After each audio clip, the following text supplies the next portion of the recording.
بسم اللہ الرحمن الرحیم والصلاة والسلام علی رسولہ الکریم وعلی آلہ وصحبہ اجمعین۔ عید کی خوشی ہم کیوں مناتے ہیں؟ پہلے میں یہ تھوڑا سا واضح کر دوں کہ رمضان کا مہینہ اللہ نے پورا ایک ہمارے لیے خوشی کا مہینہ بنایا ہے، جس میں اللہ کی جنت کے دروازے کھول دیے جاتے ہیں، جہنم کے بند کر دیے جاتے ہیں، شیطان قید کر دیے جاتے ہیں، جنت کو روزانہ سجایا جاتا ہے، اللہ کا عرش پہلے آسمان پہ آ جاتا ہے، اللہ کی طرف سے اعلان ہو رہا ہوتا ہے، کوئی بخشش چاہنے والا، کوئی حاجت مانگنے والا، فرض 70 فرضوں کے برابر ہو جاتا ہے اور نفل فرض کے برابر ہو جاتا ہے، اور نفل اور فرض کا فرق اتنا بڑا ہے کہ قیامت تک 2 رکعت نفل پڑھتا رہے تو فرض رکعت کے ایک سجدے کے برابر نہیں۔ اور اس میں جو مر جاتے ہیں اہل ایمان، ان کا حساب نہیں ہوتا، ان کو قبر میں منکر نکیر نہیں آتے، اللہ تعالیٰ ان کو معاف فرما دیتا ہے۔ اس طرح 29 دن رات یہ سلسلہ چلتا ہے، اور آخری رات پھر اللہ تعالیٰ اعلان فرماتے ہیں کہ میرے بندوں نے رات کو قیام کیا، یعنی تراویح کی نماز پڑھی، دن میں روزہ رکھا، تو میں نے اس پر ان سب کی بخشش فرما دی۔ تو اس خوشی میں پھر ہم سب مل کر اللہ کی بارگاہ میں شکرانے کے مل کر 2 نفل ادا کرتے ہیں اور اللہ کا شکر ادا کرتے ہیں کہ یا اللہ تیرا شکر ہے، تو نے ہمارے گناہوں کو معاف فرمایا، جہنم کو ہم پہ حرام کیا، جنت کو ہم پہ واجب کیا۔ اصل تو عید کی خوشی کی یہ وجہ ہے۔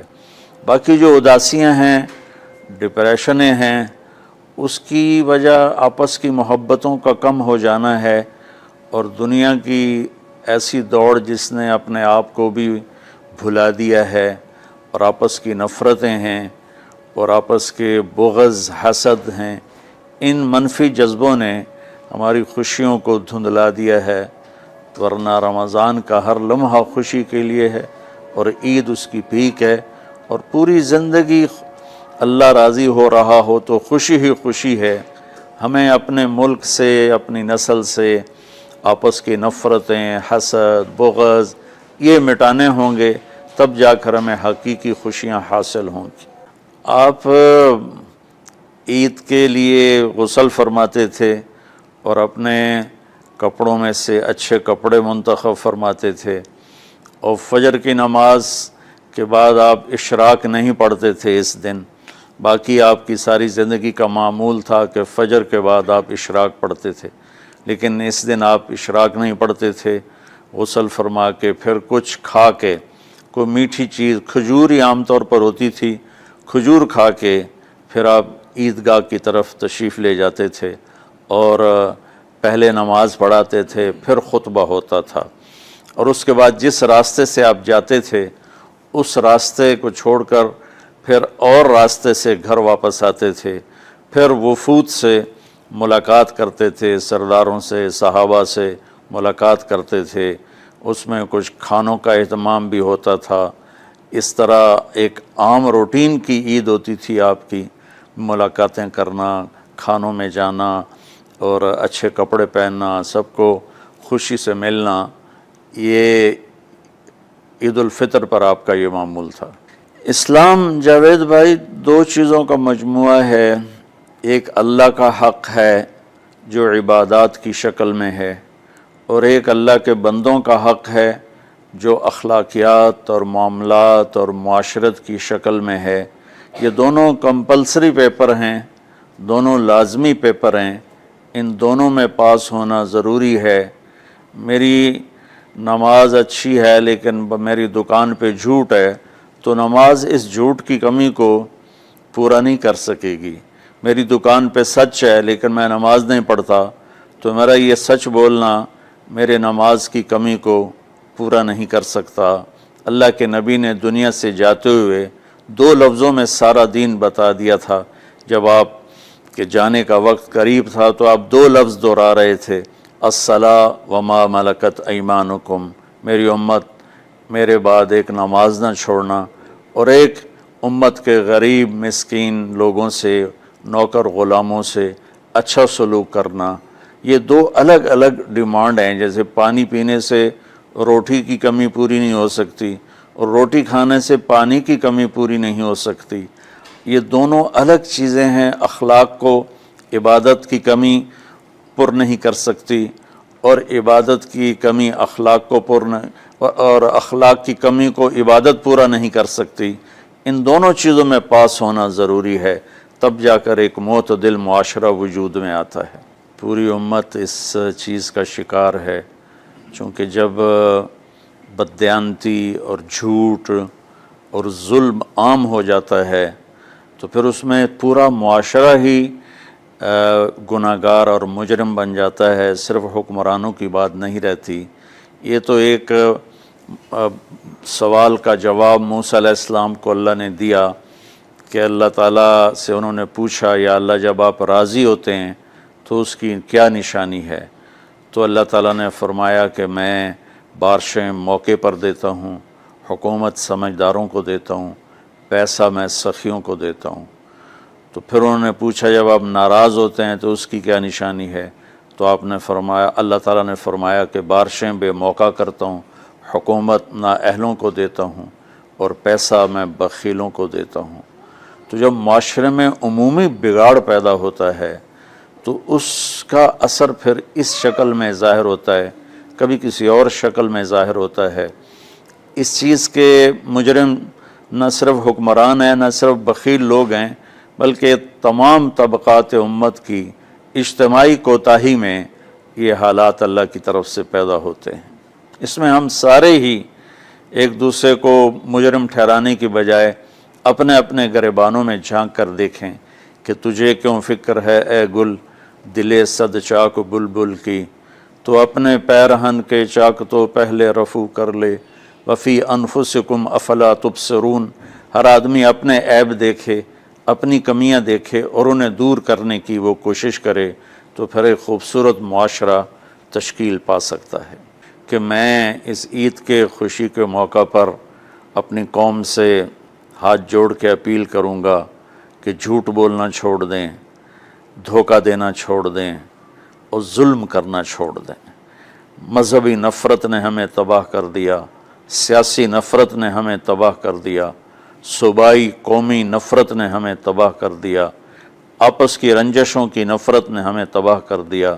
میں ساری قوم کے سامنے جھولی پھیلا کر چاروں صوبوں کے رہنے والوں سے اور ہر مکتب فکر سے متعلق اہل ایمان سے یہ درخواست کرتا ہوں کہ آئیں ہم سچائی کو اپنا ساتھی بنائیں اور دیانتداری سے اپنے آپ کو آراستہ کریں اور انصاف کا ساتھ دیں، نہ ظالم بنیں نہ ظالم کا ساتھ دیں۔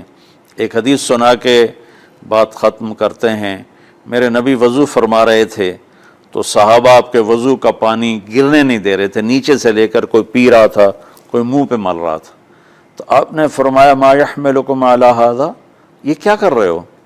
وہ کہنے لگے یا رسول اللہ، اللہ اس کے رسول کی محبت میں کر رہے ہیں۔ تو آپ نے فرمایا میں تمہیں بتاتا ہوں اللہ اس کے رسول سے محبت کرنے والا کون ہوتا ہے۔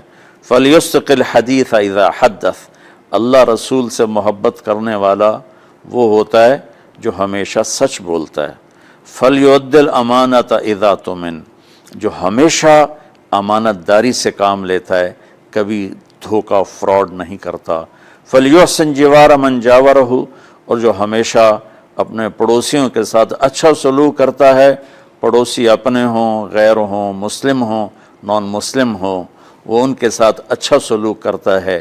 یہ تین نشانیاں ہیں عشق رسول کی۔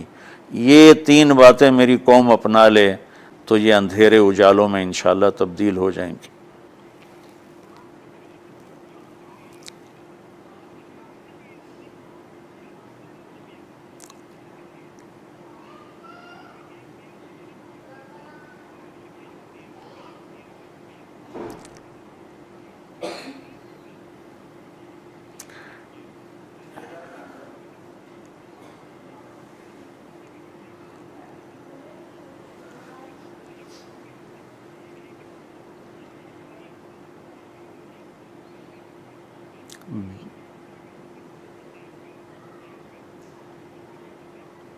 بل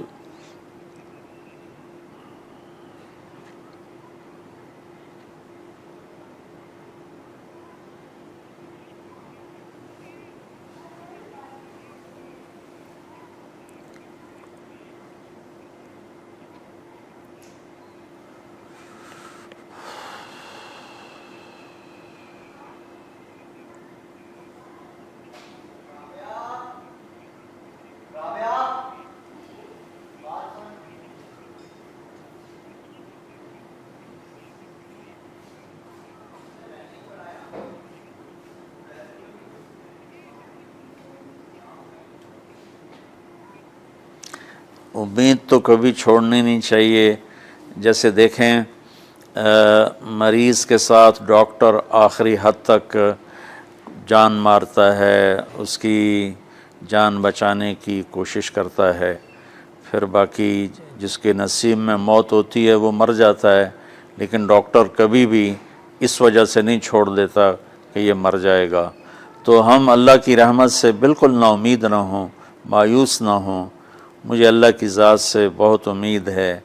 ہمارا جو اس وقت قائد ہے، اسے سیاسی بیان نہ سمجھا جائے اللہ کے واسطے. میں ایک پاکستان کا شہری ہونے کی حیثیت سے اپنا تجزیہ پیش کر رہا ہوں. غلط بھی ہو سکتا ہے، صحیح بھی ہو سکتا ہے. وہ بہت مخلص محنتی آدمی ہے. تو مجھے اللہ کی ذات سے امید ہے اگر ہم سب مل کر ساتھ دیں سچائی کا، دیانتداری کا، انصاف کا، اور آپس کی نفرتوں کو مٹا دیں، تو انشاءاللہ ضرور صبح ہوگی. کوئی وجہ ہی نہیں کہ صبح نہ ہو.